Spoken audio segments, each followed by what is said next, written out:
Welcome to Today of All Days, episode 16. We're gonna give you the scoop. Today is Wednesday, June 7th, 2017, and we're kicking off today with our favorite National Chocolate Ice Cream Day. Chocolate and vanilla ice cream are the two most popular ice creams in the U.S., but which one came first? I want to say vanilla. When I think ice cream, I think of frozen custard, and I think of vanilla pudding. And vanilla is one of the more plain, staple flavors that a lot of people think. However, the first flavor of ice cream was chocolate. Woo!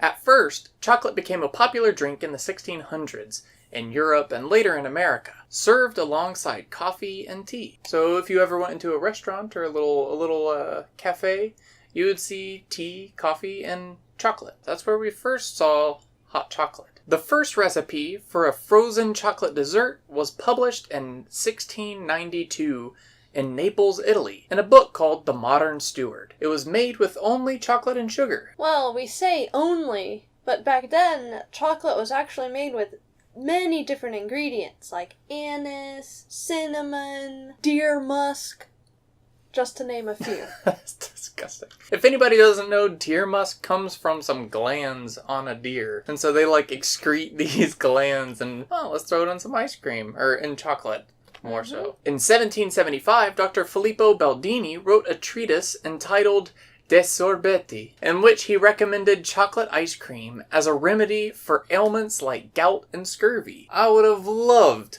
to have had that doctor. Oh, I've got so many ailments today, Doc. Why don't you write me a script for some more of that chocolate goodness? And speaking of ice cream, we actually have some to fully celebrate this day. And it's not a very difficult thing to celebrate since it is chocolate ice cream. One of the best holidays ever. I will say, and we are not sponsored at all whatsoever, probably never will be, but Bluebell ice cream, to me, is the best ice cream that you can buy in a shopping center. Bluebell tastes just like the good old days. I wasn't born in the good old days, but if they tasted like this, I would be down. The first advertisement of ice cream in America started in New York on May 12th of 1777. So it took 100 years before it actually became sold and commercially in the States. And with that, it brings us to Today in History. In June 7th, 1975, before DVD, before VHS, there was Betamax. Ah, yes. I remember it well. It was a cool summer day, and Sony made its release of the home video recorder. And it would run you roughly around $995. So for all of you that are complaining about the newest technology and oh man, it's so expensive to buy a camera, imagine paying $995 for VCR quality. Actually, it was a little bit better than VCR quality. A little bit crisper, a little bit finer, but compared to what we have today, VCR quality. Now, what we're all used to with the VCR quality, it was VHS. But VHS wasn't the original, it was actually the Betamax. JVC released their version, which was the VHS, and even though it wasn't as crisp or clear, it lasted longer, holding up to 180 minutes. That's about 3 hours. A full-length movie could be held on these things. Just think of if you were to have Titanic put onto Betamax, instead of coming in a 2-pack like Titanic did whenever it was released on VHS, you're looking at roughly 3 or 4 Betamax that it would have had to go on. So naturally, JVC ended up winning that battle. I would almost compare it to something more recent, the HD DVD versus the Blu-ray. You pretty much had Sony and HD DVD going head-to-head trying to become the person that beat the other as far as price, competitive pricing, and quality. As we all saw, Blu-ray won. And with flying colors, I would say. They paired up with a lot more popular movies that said they would only sign up on Blu-ray. So, I would guess that Sony learned their lesson from JVC,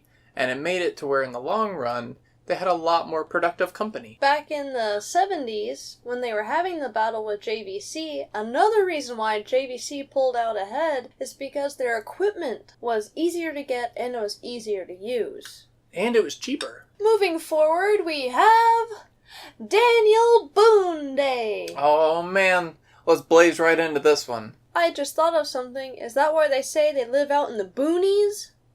Oh, maybe. If you guys happen to know if that's the original context for that statement, please write down in the comment section below. Let us know what you think. We would very much so appreciate it. As far as Daniel Boone goes himself, most people know his name, but not everybody knows what he's famous for. He was one of the first American frontiersmen to go beyond the Appalachian Mountains. In 1775, he blazed a trail from the settled areas of Virginia through the Cumberland Gap in the mountains, all the way to the other side into what is now Kentucky. And while he was there, he founded Boonesboro. Why not found a city named after yourself at that point? And in the next 25 years, 200,000 people migrated to that area using his trail, which is known as Wilderness Road. Let's take a trip on down Wilderness Road.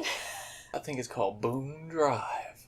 So everybody, we hope that everybody blazes their own trail today, whether it's in life or whether you're actually laying a driveway. Either way, trails will be blazed. And while you're doing it, go grab some chocolate ice cream and celebrate this glorious holiday. And also, maybe go watch a VHS. Just kidding. Who watches VHS anymore? If you have home videos, today's the day to pull them out, blow the dust off of them, and pop them in, or convert them to DVD format. Without further ado, we hope that you guys have a great day, and we hope that we will see you tomorrow. Bye-bye. Bye.